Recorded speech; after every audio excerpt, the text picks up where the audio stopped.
తెలంగాణ రాష్ట్ర ముఖ్యమంత్రి రేవంత్ రెడ్డి రైతుల సంక్షేమమే ధ్యేయంగా పనిచేస్తున్నారని ఎమ్మెల్యే మాలోతు రామదాస్ నాయక్ అన్నారు.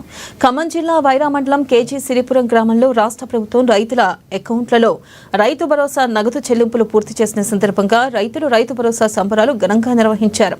ఈ సందర్భంగా సీఎం రేవంత్, డిప్యూటీ సీఎం బట్టి విక్రమార్క, మంత్రులు తుమ్మల, పొంగిలేటి చిత్రపటాలకు ఎమ్మెల్యే రామదాస్ నాయక్ సారథ్యంలో రైతులు పాలాభిషేకం నిర్వహించారు.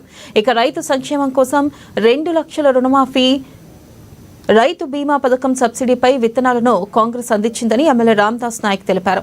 రాష్ట్రాన్ని అన్ని రంగాల్లో అభివృద్ధి చేసేందుకు ఎన్నో సంక్షేమ పథకాలు ప్రవేశపెట్టామని గుర్తు చేశారు.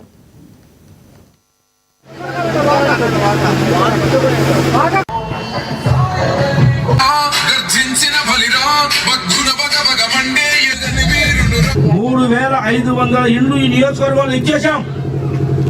2 నెలల్లో అందరు ఇల్లు కట్టాలి. ఇంకేదైనా పేద, ఇది నిరంతర ప్రోగ్రాం. ఇది ఇందిరా మహిళ నిర్మాణం ఈ ఒక్కరోజు ఆగిపోయేది కాదు. ఇది నిరంతర ప్రోగ్రాం. మొత్తం 2 సార్లు 3 సార్లు ఇస్తాం ఈ రాష్ట్రంలో. మనం ఈ నియోజకవర్గంలో 3,500 ఇచ్చినాం. ఇంకా 1,500 ఇళ్ళు వచ్చినాయి. అంటే 5,000 ఇళ్ళు. ఇంకా మాకు ఐటీడీ నుంచి కొన్ని ఇళ్ళు వస్తాయి. నియోజకవర్గంలో ప్రతి గడ్డి గుడిసెలో ఉన్నా, ప్రతి రేకుల ఇళ్ళలో ఉన్న భర్తలను అమలకి, హ్యాండిక్యాప్టెడ్ వాళ్ళకి అందరినీ గుర్తించే కార్యక్రమం వస్తూ ఉంది. అందరికి ఇళ్ళు వస్తాయి. ఎవరో కేసీఆర్ మంత్రులు మాకు రాలేదు.